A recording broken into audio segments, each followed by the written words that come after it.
Halo, selamat malam teman-teman semuanya. Jadi di sini kita akan menjelaskan distribusi database menggunakan MongoDB. Jadi tugas ini kita peruntukkan untuk ujian akhir semester sistem distribusi kampus Primakala University dengan pengampu dosennya itu Pak Purnamo.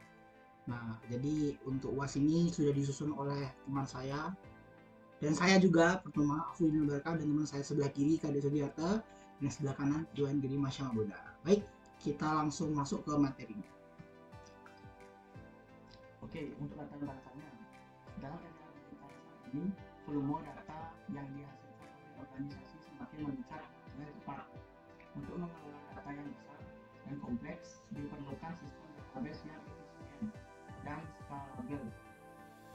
Salah satu solusi yang dapat digunakan adalah distributed database, di mana data dapat disimpan dan diakses melalui beberapa node atau server yang terhubung.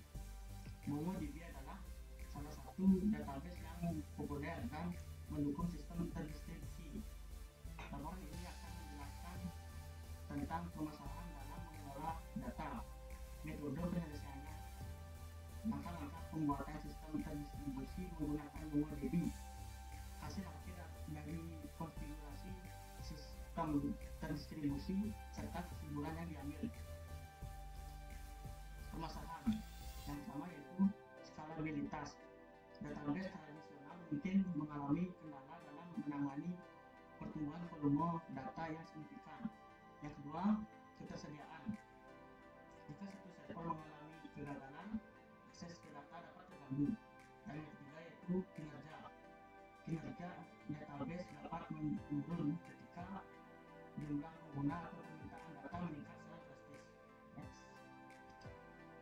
Oke, metode penyelesaiannya ada tiga. Yang pertama yaitu ada aplikasi yang akan kita pakai nanti prakteknya. Yang kedua itu ada sampling. Dan yang ketiga itu ada konsistensi. Next. Tentang pembuatan sistem distribusi. Yang pertama kita itu mendesain skema data. Yang kedua kita kasih ini. Yang ketiga itu konfigurasi spesifikasi. Yang keempat itu konfigurasi starting. Yang kelima mengatur cluster. Dan yang keenam yaitu uji coba dan penyesuaian.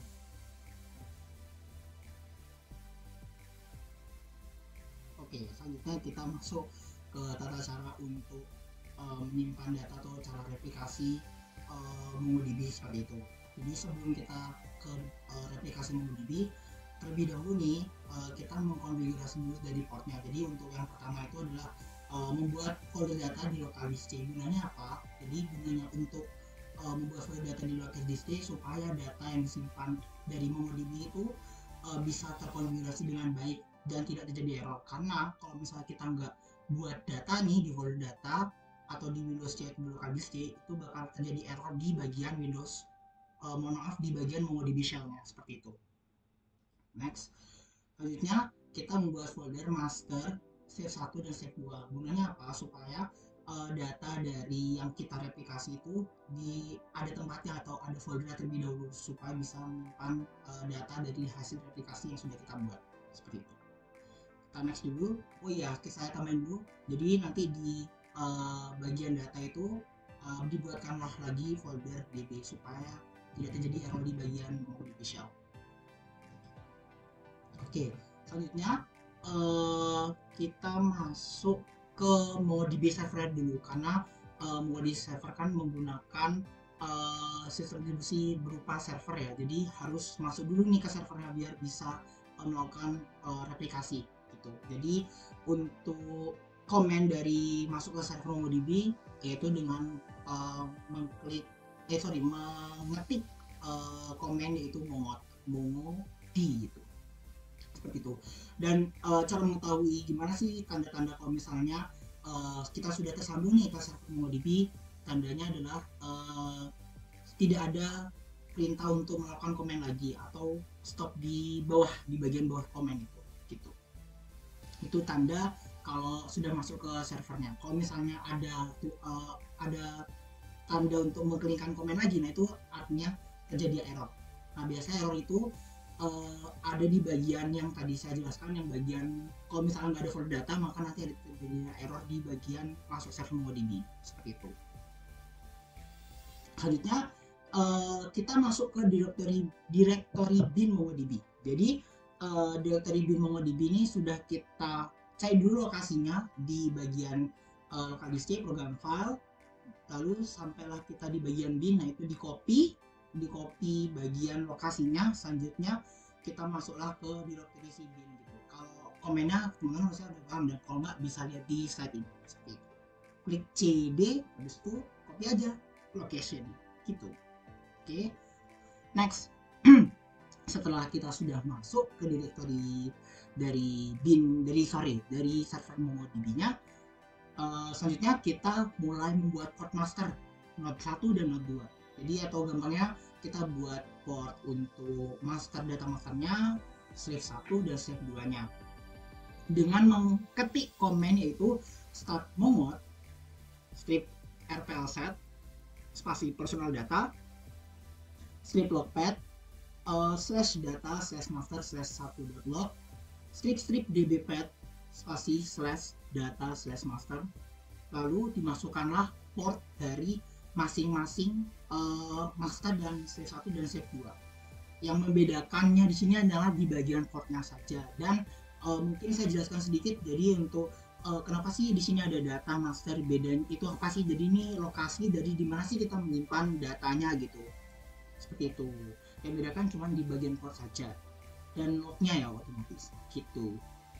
Untuk portnya mungkin bebas sih sebenarnya, mungkin teman-teman yang ingin mencoba bisa dipraktikkan sih, jadi biar teman-teman juga tahu. Terus tandanya apa sih kalau misalnya kita sudah tersambung di masing-masing port yang sudah kita buat ini? Tandanya itu adalah keluarnya shell MongoDB di layar kalian. Kalau misalnya shellnya itu keluar lalu hilang, artinya tuh masih error, masih belum masuk.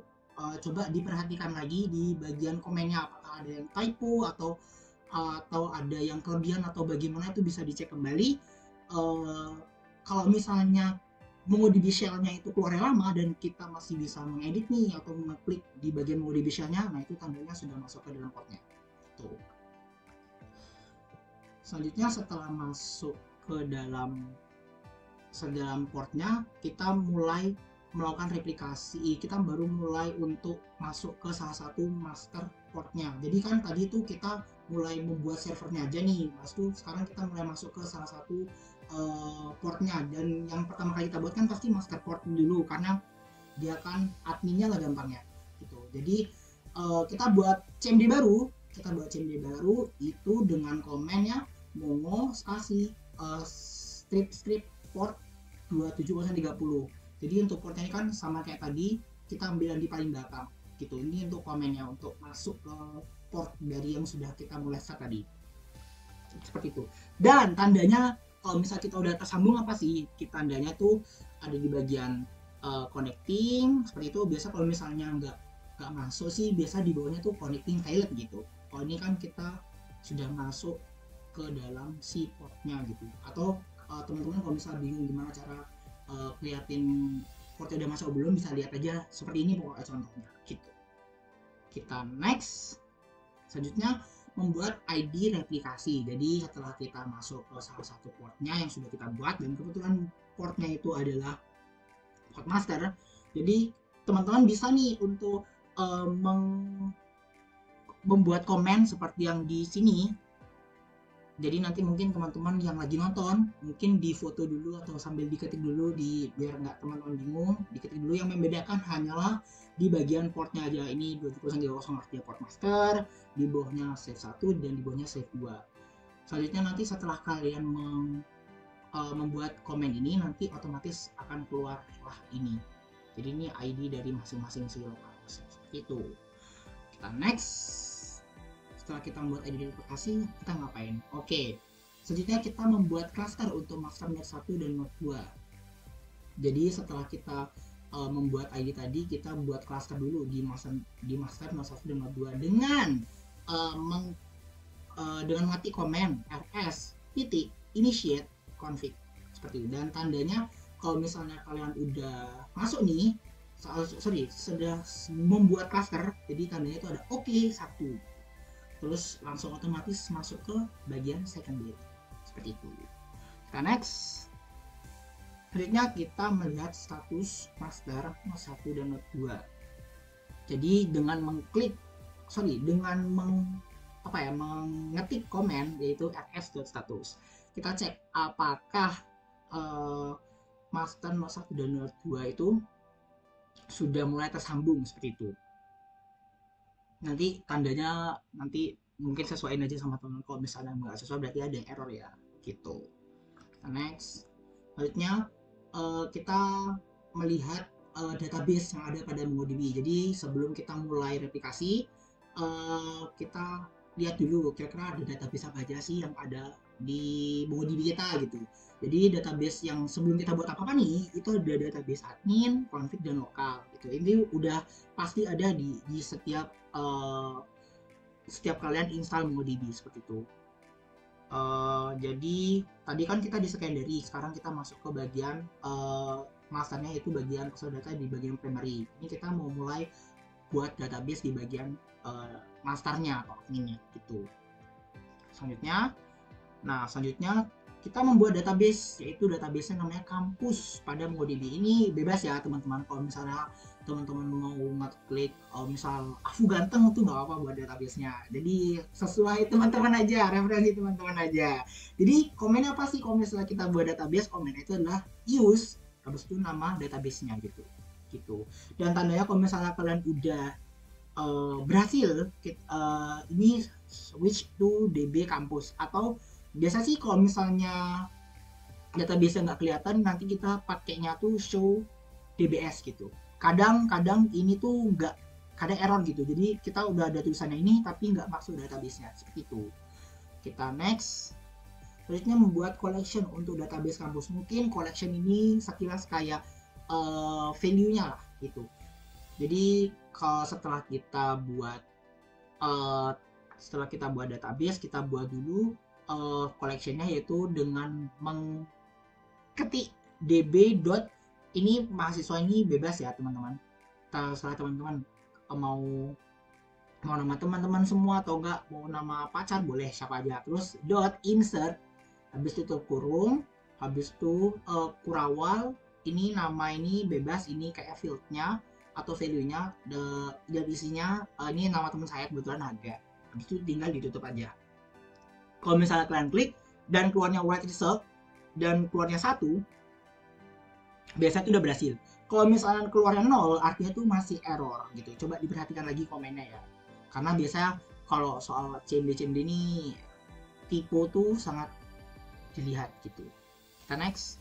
Selanjutnya melihat apakah database kampus sudah ada masuk dalam MongoDB. Nah, seperti yang saya bilang tadi ya, kita cek. Cara ceknya gimana ya? Ceknya itu adalah mengketik komen show DBS. Jadi dia ngelihat apa aja sih database yang sudah ada gitu. Nah, kita lihat tadi kan udah adanya tadi yang di awal admin, config, sama lokal, dan sekarang sudah ada kampus karena tadi kita buat database-nya use kampus tadi. Tuh.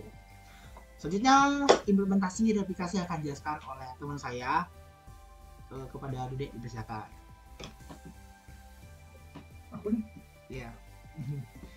Oke, tiba saatnya. Tadi kita sudah jelasin sama aku, kita masuk di primary. Karena kenapa dia primary? Karena dia itu posisinya sebagai master. Dan di sini kita lihat di implementasi replikasi ini kita masuk ke secondary. Kenapa dia secondary? Karena dia ini merupakan Node 1. Tadi kan kita udah buat tuh Node 1 Node 2. Nah, Node 1 Node 2 tuh termasuk secondary. Masternya primary gitu. Nah, implementasi yang pertama tuh kita masuk ke port Node 1-nya. Yang kita bisa dari sini. Tadi kan masternya 27030. Nah, ini port dari Node 1-nya itu 27031. Nah, setelah masuk, lalu kita next. Nah, di sini kita harus mengetikkan rs.secondary pada Node 1. Nah, kalau teman-teman nanya ini fungsi untuk apa, di sini fungsi dari rs.secondary ini berfungsi untuk memberikan akses pada Node 1 untuk melihat database pada master yang tadi dibuat kampus tadi pada master. Oke, kita next. Nah, selanjutnya kita bisa melihat database melalui Node 1 ini. Apakah database yang kampus pada master yang dibuat tadi sudah muncul atau tidak? Jika yang kampus ini yang dibuat tadi kan kampus tuh, kalau udah muncul pada node 1, replikasi satu arahnya udah berhasil. Nah, mungkin seperti itu. Lalu yang kedua tuh kita bisa lihat collection dari yang dibuat pada master tadi. Tadi kan di master kita buatnya mahasiswa. Nah, kenapa harus di show collection? Di sini kita bisa melihat collection mahasiswanya beserta value-nya. Jadi yang pertama itu show collection untuk lihat collection-nya, terus db.mahasiswa.find untuk melihat value-nya. Tadi kan sesuai yang dibuat pada master tadi ada nama dan harga. Nah, di sini juga sudah sesuai. Lalu kita next. Oke, aplikasi berikutnya itu pada port 2 lagi. Node 2. Nah, pertama kita seperti yang sama seperti node 1 tadi, kita harus masuk pada portnya dulu. Yang tadi kita buat itu kan 27032. Nah, ini kita mengu strip port spasi 27032 port dari node 2 tersebut. Lalu next. Nah, di sini sama juga seperti node 1 tadi, kita ketikkan komen ls.secondary OK, yang dimana di sini untuk memberikan akses pada node 2 untuk melihat database pada master sama seperti node 1. Mantap, cuk. Nah, di sini langsung berikutnya masuk ke melihat database dengan cara mengetikkan show dbs. Nah, pada node 2 juga di sini terlihat database kampus yang dibuat pada master tadi sudah terlihat ya guys ya. Kita bisa lihat sendiri ini dia. Jadi bisa disimpulkan kalau aplikasi pada node 2 juga berhasil. Kita lihat juga collection pada node 2 apakah sudah masuk pada collection yang dibuat oleh master. Dan kita bisa lihat di sini show collection muncul master, lalu db.mahasiswa.find muncul juga value-nya, nama dan harga. Oke, sekian dari penjelasan kelompok kami bertiga. Semoga bermanfaat dan bisa ditiru di rumah. Bye-bye.